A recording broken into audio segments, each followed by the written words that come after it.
Second wave panic is setting in some places across the country as we see some spikes in COVID-19 cases. Still, this is precisely what we were told would happen, so it really should not be coming as a big surprise.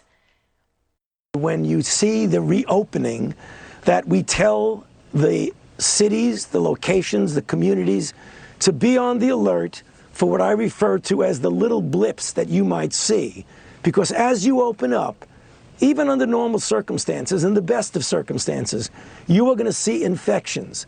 The critical issue for a successful opening is how effectively you address those blips.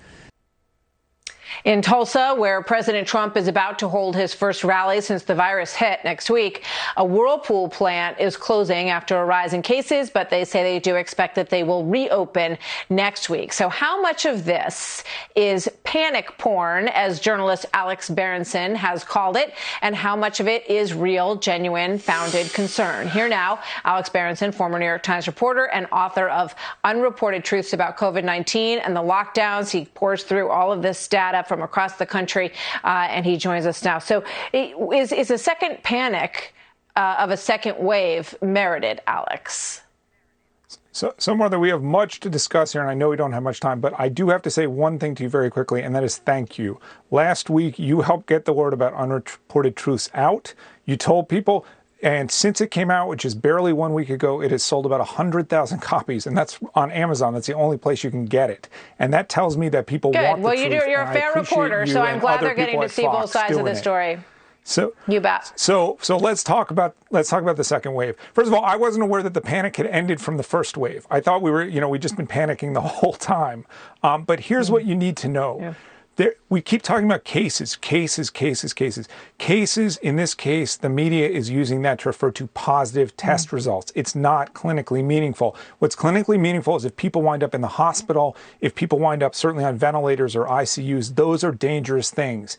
The thing that we know about COVID-19, about SARS-CoV-2, is that your risk of getting really sick from it is incredibly dependent on your age. So if we have 1,000 cases in nursing homes, it's very, very different than 1,000 cases at a Whirlpool plant where people are much younger, much less at a college. We don't know where these reports are coming in from. They're not really being age stratified. And what we do know is that deaths, and I'll acknowledge that deaths are a lagging indicator, but deaths have fallen by 2/3 to 75% in the last 6 weeks. That's why places like your competitors are not talking about deaths. They're talking about cases, but we don't actually know. The rising cases, yeah. We've also had a lot more testing going on. That's right. One of the things that I'm very interested in is what is happening in the places that went before us. What's going on in Europe, what's going on in Asia. They're sort of the tests that we can look at and say, here's how it goes. What are you learning about that?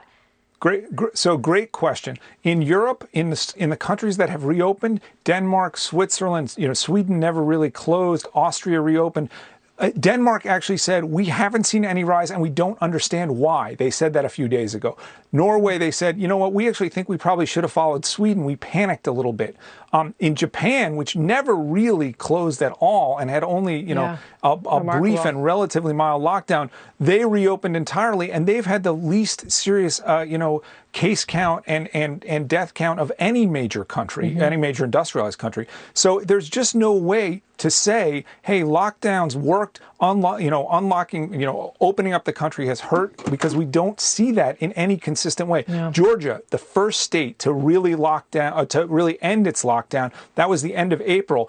There were all these people on the left saying, Georgia's going to be a factory of death. Georgia, it's going to be terrible in Georgia. Guess what? Hospitalizations in Georgia are half what they were 6 weeks ago. So there's not a consistent picture. I mean, that's all good news. That's stuff that people should feel happy about, and it should give them a little bit of a sense of peace. Very quickly, if you can, we're now a couple weeks past Memorial Day. There was a lot of concern about all the people out then. Are we seeing a pop from those groups that gathered then?